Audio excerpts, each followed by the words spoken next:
नमस्कार दोस्तों, आप सभी का स्वागत है आज के इस वीडियो में। तो चलिए जानते हैं मध्य प्रदेश के सभी 55 जिलों के छोटी बड़ी खबरों को केवल 20 मिनट में। लेकिन उससे पहले आप यह वीडियो किस जिले, गांव, शहर या मोहल्ले से देख रहे हैं, हमें कमेंट करके जरूर बताएं, ताकि हम आपके गांव, शहर, मोहल्ले की खबर आप तक सबसे पहले पहुंचा सकें। अगर खबरें आपको पसंद आए तो हमारे वीडियो को लाइक करके चैनल को सब्सक्राइब जरूर करें।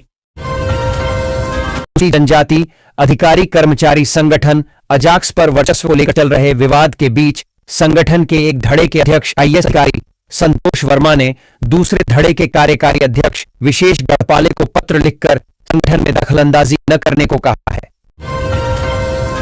कांग्रेस और अन्य विपक्षी दलों ने संसद में नारी शक्ति वंदन अधिनियम से जुड़े संशोधन विधेयकों के विरुद्ध मतदान कर न केवल महिला सशक्तिकरण की राह में बाधा डाली है, बल्कि विपक्ष के इस कदम से यह तय हो गया कि वर्ष 2029 में होने वाला लोकसभा चुनाव बिना महिला आरक्षण के होगा, साथ ही यह महिला केंद्रित रहेगा। मध्य प्रदेश के मुख्यमंत्री डॉ. मोहन यादव ने संसद में महिला सशक्तिकरण से जुड़े विधेयक के पारित न होने पर कांग्रेस पर तीखा हमला बोला है। उन्होंने सोशल मीडिया प्लेटफॉर्म एक्स पर कांग्रेस की मंशा पर सवाल खड़े किए। मुख्यमंत्री डॉ. मोहन यादव ने अपने सोशल मीडिया पर लिखा कि कांग्रेस की महिला विरोधी मानसिकता एक बार फिर उजागर हुई है। 18 अप्रैल अपनी जड़ों, पहचान और सांस्कृतिक विरासत को याद करने का अवसर है। हर साल इस दिन विश्व विरासत दिवस मनाया जाता है, जिससे लोग अपने आसपास मौजूद ऐतिहासिक धरोहरों के महत्व को समझें और उनके संरक्षण के प्रति जागरूक हों। भारत के मध्य में स्थित मध्य प्रदेश इस दृष्टि से बेहद खास है, क्यों यहां इतिहास सिर्फ किताबों तक सीमित नहीं है। पश्चिम मध्य रेलवे ने यात्रियों की लंबे समय से चली आ रही समस्याओं, खराब खान-पान और गंदे टॉयलेट को देखते हुए अब बड़ा कदम उठाया है। स्टेशनों पर सुविधाओं को बेहतर बनाने और यात्रियों को साफ सुथरा व गुणवत्ता वाला माहौल देने के लिए कैटरिंग, खान-पान और पे एंड यूज टॉयलेट के संचालन के लिए टेंडर जारी किया है, जिससे सफर अब पहले से ज्यादा आरामदायक और सुविधाजनक बनने की उम्मीद है। दतिया जिले के भांडेर क्षेत्र स्थित पंडोखर धाम महोत्सव में भोजपुरी अभिनेत्री आम्रपाली दुबे का शुक्रवार रात कार्यक्रम था। इस दौरान उस समय माहौल हंगामेदार हो गया जब भीड़ अचानक बेकाबू हो गई। डांस कार्यक्रम देखने के लिए बड़ी संख्या में लोग पहुंचे थे, जिसके चलते आयोजन स्थल पर अव्यवस्था की स्थिति बन गई। डेली कॉलेज में बोर्ड ऑफ गवर्नर्स के चुनाव के पहले शुरू हुआ विवाद थमने का नाम नहीं ले रहा है। गुरुवार को हुए प्रदर्शन के बाद शुक्रवार को daily college board of governors के अध्यक्ष विक्रम सिंह पंवार ने प्रेस कॉन्फ्रेंस रखी। इसमें उन्होंने कहा कि हम पर जो आरोप लगाए जा रहे हैं वह पूरी तरह गलत हैं। धार और खरगोन जिलों में किसानों को करेला का निम्न गुणवत्ता का बीज देने से किसानों की फसल को हुए नुकसान को देखते हुए बीज उपलब्ध कराने वाली कंपनी नुनहेंस इंडिया हैदराबाद को प्रतिबंधित करने के साथ उसके विरुद्ध धार में आपराधिक भी दर्ज कराया गया है। उद्यानिकी मंत्री नारायण सिंह कुशवाहा ने निर्देश दिए हैं कि पूरे प्रदेश में अभियान चलाकर खाद बीज बेचने वाली संस्थाओं की जांच की जाए।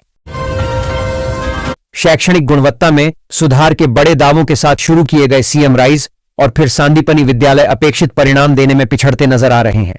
10,000 करोड़ रुपए खर्च कर अत्याधुनिक सुविधाएं विकसित की गईं, लेकिन मप्र बोर्ड के हालिया नतीजों में ये स्कूल औसत संस्थानों की बराबरी भी नहीं कर पाए, जिससे पूरी योजना की प्रभावशीलता पर सवाल खड़े हो गए हैं। प्रदेश के सांदीपनि विद्यालयों का 10वीं का परिणाम 88 और 12वीं का 87.17% रहा। भोपाल मेट्रोपॉलिटन एरिया का दायरा 12,098 वर्ग किलोमीटर का होगा। इसमें 6 जिलों के 2,510 गांवों को शामिल किया है। भूमि के क्षेत्रफल के हिसाब से सबसे कम हिस्सा नर्मदापुरम का है, तो भोपाल से अधिक सीहोर और राजगढ़ का क्षेत्र रखा गया है। नगरीय विकास एवं आवास विभाग ने इसकी अधिसूचना जारी कर दी है। कलेक्टर बढ़ते तापमान और पेयजल की विकट समस्या को देखते हुए जबलपुर कलेक्टर राघवेंद्र सिंह ने एक कड़ा और महत्वपूर्ण आदेश जारी किया है। लोक स्वास्थ्य यांत्रिकी विभाग के कार्यपालन यंत्री की अनुशंसा पर कलेक्टर ने आगामी 30 जून तक पूरे जबलपुर जिले को जल अभावग्रस्त क्षेत्र घोषित कर दिया है। यह आदेश तत्काल प्रभाव से लागू हो गया है। हरिचरण यादव, भोपाल मध्य प्रदेश की लाडली बहनें अब गाय भैंसें पालेंगी। खरीदी का खर्च मोहन सरकार चुकाएगी। सब ठीक रहा तो योजना की शुरुआत गोवर्धन पूजा से हो जाएगी। गाय भैंस लेना सभी को अनिवार्य नहीं होगा, बल्कि खेती किसानी से जुड़ी इच्छुक महिलाएं ही ले सकेंगी। अभी 1.25 करोड़ लाडली बहनों में से प्रत्येक को हर माह 1,500 रुपए दिए जा रहे हैं। सरकार पर 1,836 करोड़ रुपए का भार आ रहा है। विपक्ष मुद्दा उठा चुका है कि यह राशि पर्याप्त नहीं है। 3,000 प्रतिमाह देने का वादा पूरा नहीं किया जा रहा। केंद्र सरकार ने लाखों सरकारी कर्मचारियों और पेंशन भोगियों को नए साल का बड़ा तोहफा दे दिया है।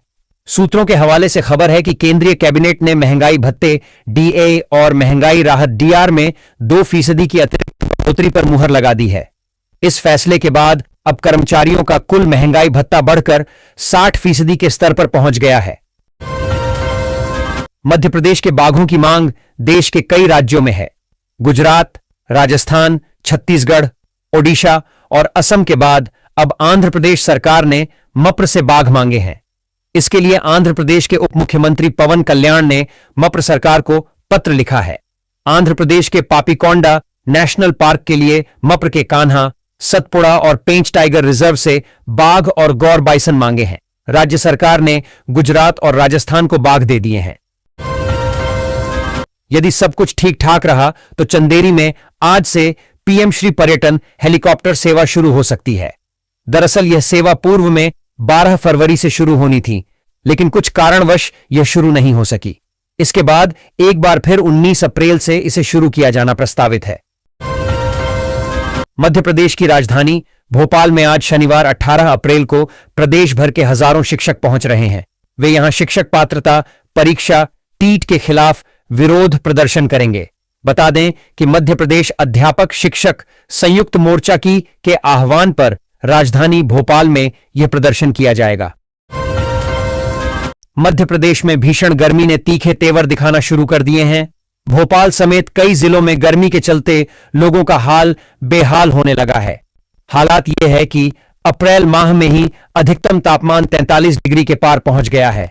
बीते 24 घंटों में भोपाल के तापमान में 2 डिग्री तक की बढ़ोतरी दर्ज की गई है। एमपी में सबसे गर्म छतरपुर जिले का खजुराहो रहा। यहां अधिकतम तापमान 43.2 डिग्री सेल्सियस रिकॉर्ड किया गया है। वहीं मौसम विभाग ने आज भी सूबे के 16 जिलों में लू चलने की चेतावनी जारी की है। मध्य प्रदेश सरकार की महत्वाकांक्षी मुख्यमंत्री कन्यादान योजना नए नियमों के पेंच और सीमित कोटे के कारण गरीब परिवारों के लिए खुशियों के बजाय मुसीबत का सबब बन गई है। अक्षय तृतीया को होने वाले सामूहिक सम्मेलनों के लिए शासन का निर्धारित कोटा पूरा होते ही पोर्टल बंद हो गया है। इसका नतीजा यह हुआ कि जिन परिवारों ने अपनी बेटियों की शादी तय कर कार्ड तक बांट दिए थे, उनके सामने अब शादी टालने या साहूकारों से कर्ज लेने के अलावा कोई रास्ता नहीं बचा है। मध्य प्रदेश में करीब 1.5 साल की अवधि छोड़कर लगभग 2.5 दशक से बीजेपी की सरकार है। कांग्रेस दोबारा सत्ता में आने के लिए बेकरार है। इसके लिए प्रदेशाध्यक्ष जीतू पटवारी पार्टी कार्यकर्ताओं में जोश जगाने में जुटे हैं। शुक्रवार को उन्होंने कहा कि कांग्रेस 25 साल से सत्ता से बाहर है, ऐसे में हर कार्यकर्ता को और अधिक मेहनत करनी होगी। यही नहीं, जीतू पटवारी ने यह भी बताया कि पार्टी को किन नेताओं के बलबूते जीत मिल सकती है। भीषण गर्मी एवं लू के कारण विद्यार्थियों के स्वास्थ्य पर पड़ने वाले प्रतिकूल प्रभाव को ध्यान में रखते हुए स्कूलों के समय में परिवर्तन किया गया है। हीट वेव को ध्यान में रखते हुए कलेक्टर व जिला दंडाधिकारी ऋषभ गुप्ता ने 21 अप्रैल से स्कूलों के समय में भी परिवर्तन किया है।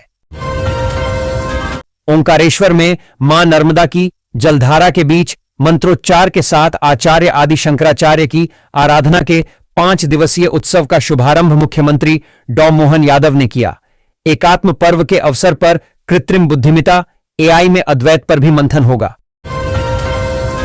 मध्य प्रदेश की राजधानी भोपाल के मेट्रोपॉलिटन एरिया का दायरा 1298 वर्ग किलोमीटर का होगा।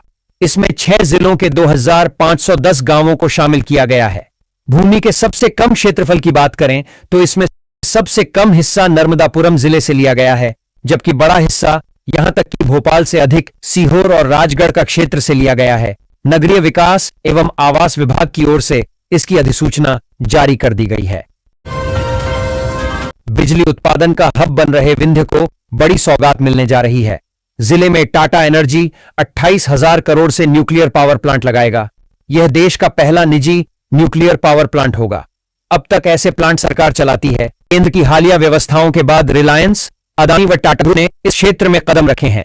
रीवा के लिए केंद्र ने टाटा को अनुमति दे दी है। यह सिरमौर तहसील के क्यूंटी के पास रोजौही में बनेगा। शराबबंदी की मुहिम छेड़ने वाली पूर्व मुख्यमंत्री उमा भारती कभी अपने बयान, कभी पार्टी और उसके नेताओं को नसीहत देकर सुर्खियों में रहती हैं। अब वे शराब बेचने को सरकारी मजबूरी मानती हैं।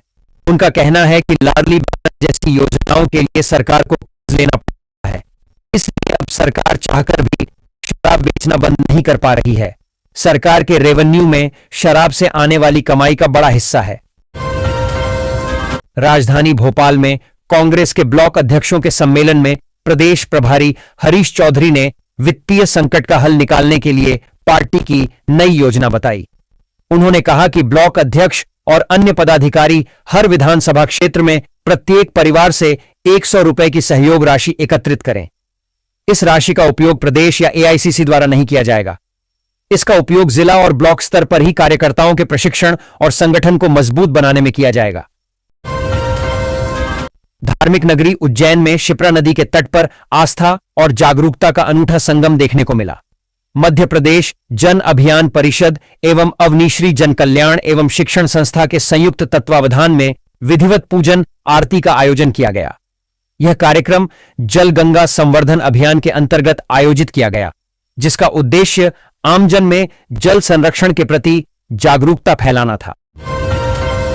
मध्य प्रदेश की राजधानी भोपाल के प्रतिष्ठित ज्योतिषाचार्य पंडित जगदीश शर्मा को उनके दीर्घकालीन उत्कृष्ट सेवाओं और सटीक भविष्यवाणियों के लिए सम्मानित किया गया है। भोपाल स्थित ऐतिहासिक परशुराम मंदिर परिसर में देवोत्तर सेवा संस्थान द्वारा आयोजित ज्योतिष सम्मेलन और सम्मान समारोह में उन्हें यह गौरव प्राप्त हुआ। आयुष्मान भारत योजना के तहत इलाज कराने वाले मरीजों के लिए राहत भरी खबर है। ग्वालियर के करीब 36 निजी अस्पतालों में NABH national accreditation board for hospital certificate न होने के कारण आयुष्मान से इलाज ठप पड़ गया था।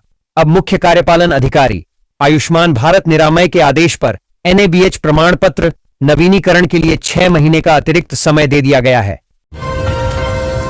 इंदौर 17 अप्रैल 2026। उम्र बढ़ने के साथ अक्सर लोग ठहराव की बात करते हैं, लेकिन कुछ चेहरे ऐसे भी होते हैं जो अपने हुनर के बलबूते हर दिन को नए जोश और रोमांच के साथ जीते हैं, जहां अनुभव उनकी ताकत बनता है और उत्साह उनकी पहचान। यही तस्वीर देखने को मिली शहर की जाने माने आनंदम सीनियर सिटीजन सेंटर में, जहां मुस्कुराहटों, तालियों और प्रतिस्पर्धा के बीच जिंदगी एक बार फिर पूरे रंग में नजर आई। लखनऊ मंडल में चल रहे मेगा ट्रैफिक और पावर ब्लॉक के कारण कई ट्रेनों के संचालन में बड़ा फेरबदल किया गया है। इसका सीधा असर भोपाल और पुणे से लखनऊ जाने वाली ट्रेनों पर पड़ा है। रेलवे ने यात्रियों को असुविधा से बचने के लिए यात्रा से पहले ट्रेन का स्टेटस चेक करने की सलाह दी है। ग्वालियर में साइबर ठगी के 2 बड़े मामले सामने आए हैं, जिनमें जालसाजों ने अलग अलग तरीकों से लाखों रुपए पार कर दिए। बदमाशों ने खुद को बैंक और जियो फाइबर कर्मचारी बताकर पीड़ितों को झांसे में लिया और उनके खातों से रकम निकाल ली।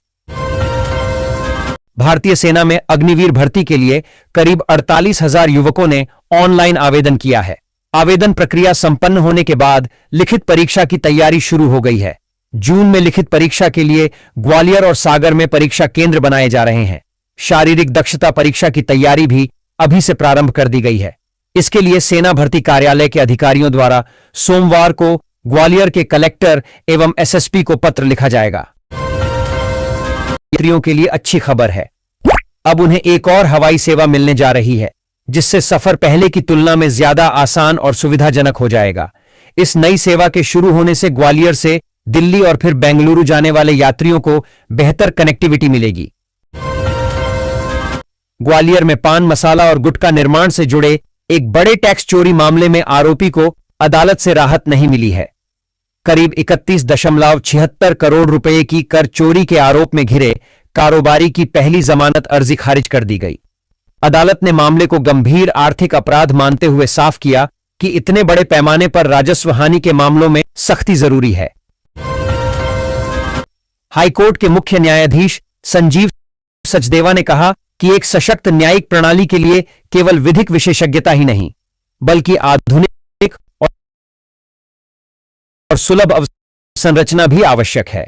वे न्यायालय भवनों के ई लोकार्पण समारोह में बोल रहे थे। उन्होंने कहा कि विभिन्न जिलों में नए न्यायालय भवनों, मध्यस्थता केंद्रों व आवासीय सुविधाओं का उद्घाटन विशेष रूप से जिला एवं तहसील स्तर पर न्याय तक पहुंच को बेहतर बनाने की दिशा में एक महत्वपूर्ण कदम है। एमपी स्टेट बार काउंसिल के चुनाव में उन 12 प्रत्याशियों के नामांकन निरस्त हो गए हैं जो किसी न किसी बार एसोसिएशन के पदाधिकारी हैं। इसे लेकर प्रत्याशियों में भारी आक्रोश है। प्रत्याशियों ने आरोप लगाया है कि चुनाव समिति ने नियम के विपरीत जाकर नामांकन निरस्त किए हैं। प्रत्याशियों ने सुप्रीम कोर्ट में याचिका भी दायर कर दी है, जिस पर सोमवार को सुनवाई होगी। यात्रियों की सुविधाओं को देखते हुए एक बार फिर राजवाड़ा क्षेत्र से सिटी बस सुविधा शुरू हो चुकी है। सिटी बस बंद होने के कारण हजारों यात्री रोजाना परेशान हो रहे थे। अब एक बार फिर शुरू होने से राजवाड़ा आने जाने वाले हजारों लोगों ने राहत की सांस ली है। हालांकि बेतरतीब चलकर यातायात का कचूमर निकालने वाले ई रिक्शा चालकों पर प्रतिबंधित यथावत रहेगा। अक्षय तृतीया पर बड़ी संख्या में विवाह आयोजन होंगे। ऐसे में लोग गैस सिलेंडर के लिए परेशान हो रहे हैं। लोगों की परेशानी को देखते हुए खाद्य विभाग ने सभी गैस एजेंसियों को निर्देशित किया है कि उपलब्ध स्टॉक की राशनिंग कर बीते 3 माह की खपत का 10% सिलेंडर कनेक्शनधारी वेंडर, केटरों, होटल और गार्डन को उपलब्ध कराए जाएं। मुख्यमंत्री डॉ. मोहन यादव ने कहा है कि बंगाल की जनता अब ठहराव नहीं, परिवर्तन और प्रगति की ओर बढ़ने को तैयार है। कई सालों से विकास की दौड़ में पीछे छूटा पश्चिम बंगाल यशस्वी प्रधानमंत्री नरेंद्र मोदी के नेतृत्व में डबल इंजन सरकार में नई ऊर्जा, नई दिशा और तेज प्रगति के साथ आगे बढ़ेगा। यहां के हर वर्ग के जीवन में जमीनी स्तर पर बदलाव नजर आएगा। मुख्यमंत्री डॉ. यादव ने अपने विधानसभा चुनाव प्रचार अभियान में रविवार को कोलकाता जिले की कमरहाटी विधानसभा क्षेत्र में जनसंपर्क कर भाजपा प्रत्याशी अरूप चौधरी के समर्थन में वोट मांगे। हाईकोर्ट के न्यायमूर्ति विशाल धगट की एकल पीठ ने प्रदेश के मेडिकल कॉलेजों में नर्सिंग ऑफिसर भर्ती प्रक्रिया में 100 से अधिक पुरुष उम्मीदवारों को राहत प्रदान की है। इसके तहत आवेदकों को भर्ती प्रक्रिया में सम्मिलित करने के निर्देश दिए गए हैं। शहरवासियों को घर बैठे रोजमर्रा की सेवाएं उपलब्ध कराने और शहरी गरीबों को रोजगार देने के उद्देश्य से शुक्रवार को ऑल टाइम ऐप की शुरुआत की गई। महापौर पुष्यमित्र भार्गव ने दीनदयाल अंत्योदय आजीविका योजना के तहत इस सिटी लाइवलीहुड सेंटर आधारित ऐप को लॉन्च किया। पश्चिम बंगाल में विधानसभा चुनाव की रणभेरी बज चुकी है। इस बीच मध्य प्रदेश के मुख्यमंत्री डॉ. मोहन यादव ने 18 अप्रैल को कोलकाता की 2 विधानसभाओं में धुआंधार प्रचार किया। उन्होंने कोलकाता जिले की कमरहाटी विधानसभा में भाजपा प्रत्याशी अरूप चौधरी और मेदिनीपुर जिले के खड़गपुर सदर विधानसभा में भाजपा प्रत्याशी दिलीप घोष के समर्थन में जनता से समर्थन मांगा। दोनों विधानसभाओं में उन्होंने कहा कि दुनिया की कोई ताकत बंगाल में कमल खिलने से नहीं रोक सकती।